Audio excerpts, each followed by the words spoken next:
Talofa koe, this is Pacific Waves from RNZ Pacific. I'm Susana Swiswiki, e hariake nei. I am not an overseer. I fix my papers properly, and I can. Dawn Raids era survivor wants pathways to residence for all migrants. Also, it's in our DNA. We have to do this. We have to keep this alive. An arts centre in West Auckland is home away from home for various Pasifika communities. And later this weekend will be the final nail in the coffin for Australia's Rugby World Cup campaign. Our sports reporter Ilesa has more. The daughter of a Samoan migrant who settled in Aotearoa, New Zealand and witnessed the traumatic impacts brought on by the Dawn Raids during the 1970s, wants the government to take heed of her mother's last fight for justice. 84-year-old Taupau Makalita Edwards, who this year has been diagnosed with stage 4 lung cancer, wants pathways to residence for all migrants. Lydia Lewis spoke with her daughter, Fiumesepa Edwards. In 2021, when the Dawn Raid apology happened, there was funding that was set aside for the Pacifica community to use to help find ways to heal our communities because of the Dawn Raids. So I was actually approached by a very dear friend who had applied for some funding through the Ministry of Pacific People to facilitate a local workshop in our area because he was approached by two Pākehā kids who asked him about what is the Polynesian Panthers and what was the Dawn Raids. But then he also said to me, can you find some people who would be prepared to share their testimony about their experiences of the Dawn Raid? And so I said, sure, there's a number of people I could ring up now. No, I didn't even think about my mum. I wasn't even thinking about her. But every person I asked, they all declined. And they didn't want to talk about it. They didn't want to bring up the past. They didn't want to share that story because it was too traumatic. So I was going, oh my gosh, who am I going to ask? Who am I going to ask? And I actually went and asked my mum, does she know anyone who has had an experience of the Dawn Raids who'd be willing to share their testimony? And it was from that moment that my mum opened up and told me her experience. And that was the first time I had heard my mum's story. And I just broke down because it was just like I had no idea. My siblings, none of us had any idea that my mum had experienced what she went through during that time of the Dawn Raids. And so I then had to ask my mum, would you be willing and prepared to share your story in a public forum? And she was very hesitant. And then in the end, she agreed. This is a snippet of 84-year-old Taupau Makalita Edwards' story. When we see on TV, here on the radio, Muldoon was announced all the Pacific Island people will return back to Samoa or return back to the Pacific. And all Maoris are returned back up north. Mm. And I, one of them, are in that situation. I'm Samoa, my husband is Maori. Now, a very hard decision to make. And a fear, living in fear of if now will turn me back to Samoa and my husband return up north, what happened to the 4 kids? Are we going to split my husband and separate my kids? So what's happened? So can you imagine that fear you're living with at the time? So scary, so scary. Was it a good Prime Minister or not a good Prime Minister? What was he trying to do with the people? And yet they're wanting the Pacific Island to come here to work because there were not many people working for New Zealand. So we can. I am not an overseer. I fix my papers properly. And I can. And what happened? I thought I was going to be happy. But it wasn't. Living in the outskirts of Auckland Central, she managed to avoid deportation, even though she had her papers. Rejected by her community for marrying the man who she loved, who was Māori, she was living in silence, in absolute terror. There was not a dry eye in the audience. We thought we need to do one for our own community now. Mum's the only one of this age group who's actually had the courage to come forward.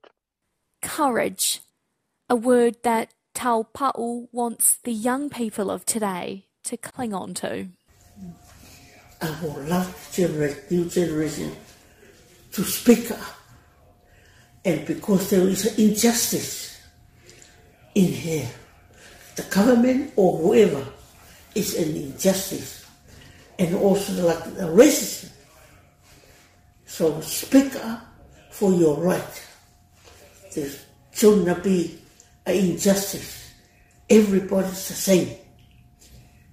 The Parliament, the Maori, the Pacific Island, whatever, all the people are the same. So stand on your 2 feet and speak up for your right. I'm 83. Don't let the truth die with you. And as she stares down stage 4 cancer, she has a question for politicians. What about the pathway to residency? There would be nice to pay that, to recognize the pathway of residency for our people. There will be reason for future generation. Don't let you go down with your story. The truth is in you. So tell your story just like I tell mine. It was painful, but it was healing. There was healing. So tell your story. She told her daughter she wanted to organise a peace march to remember what happened. So, at the weekend that has just passed, her vision of a peace march came to life. In the pouring rain, in Ponsonby, in Aotearoa, she was pushed in a wheelchair in a silent march that she dreamt up to remember the atrocities of the 70s and call on whoever is in power after the 2023 election to ensure pathways to residence for all migrants. An arts centre in West Auckland has become a critical gathering point for thousands of Pacific people living away from home.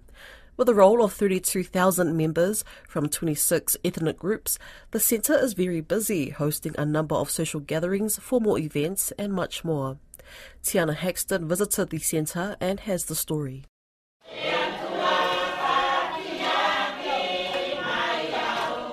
Nestled in the heart of Henderson lies the Corbin Estate Pacifica Arts Centre. Established in the late 1980s by a group of Pacific mamas, all of whom were first-generation immigrants to New Zealand, the centre provides a home away from home for Indigenous communities. The founding was led by Cook Islander Mary Ama, who encouraged fellowship, the exchanging of stories, and maintenance of traditional art practices among the members. Her daughter, Jacinda Stoazama, follows in her footsteps, directing the centre to this day. When we are living away from our ipukaria, when we're living away from our home, it's essential that when we're here in Aotearoa that we still gather. Our identity, our language, even the food that we eat is so very important to who we are as people of the moana. So that's what our centre looks to provide, is a home base for all our communities. It's not only about just a place to gather. It's in our DNA. We have to do this. We have to keep this alive. So for me, it's essential for us, especially those living overseas. The space provides an intergenerational exchange of traditional knowledge, with community elders providing workshops on the unique creative arts from the islands of the Moana. Some communities gather just to socialise and reconnect. The biggest Indigenous group is Tuvalu, which meets twice a week. Anita Molotoi says it is a way for the people to hold on to their cultural heritage. It's open for anyone they're welcome to join. They usually come here just to be with each other, to socialize over a game of story, playing cards, domino, everything, and over a cup of tea as well. And we sing songs together, we make the fatele, the traditional dance. So it really depends. It's a very informal gathering of people, just socializing and reminiscing about the good times in Tuvalu, and also talking about the issues that we face here and how we can better equip ourselves as elders. We still maintain our culture, and we know that we hold the knowledge to that. Ms. Stowers Ama feels great pride at the success of the centre. It has been in operation for almost 4 decades. She sees great value in providing Indigenous communities with the means to meet together and stay connected. A lot of Tuvaluans who migrate to New Zealand find comfort in being around their community, sharing a fellowship. Our centre is located right in the heart of Henderson, so naturally has become a place for the community to gather. It's a whātele, which you can hear in the background, and it's something that we're really honoured and we're really blessed that the community feels safe here and have it as a second home. The centre has been recognised for its great value in the community, acknowledged with the Creative New Zealand Pacific Heritage Arts Award in 2012 and the Aotearoa Art Access Corrections Community Award 2015.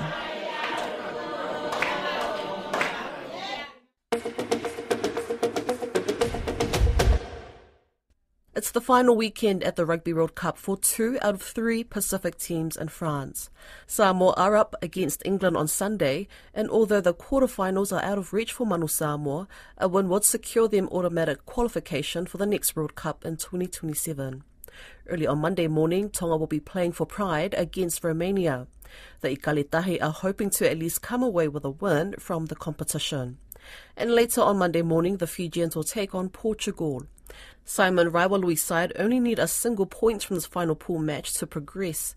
They will then put the final nail in the coffin of Australia's worst ever World Cup result, a pool stage exit. RNZ Pacific senior sports reporter Elias Satora has been following the Pacific teams in France, and he spoke with Koroi Hawkins about this weekend's matches from Lille.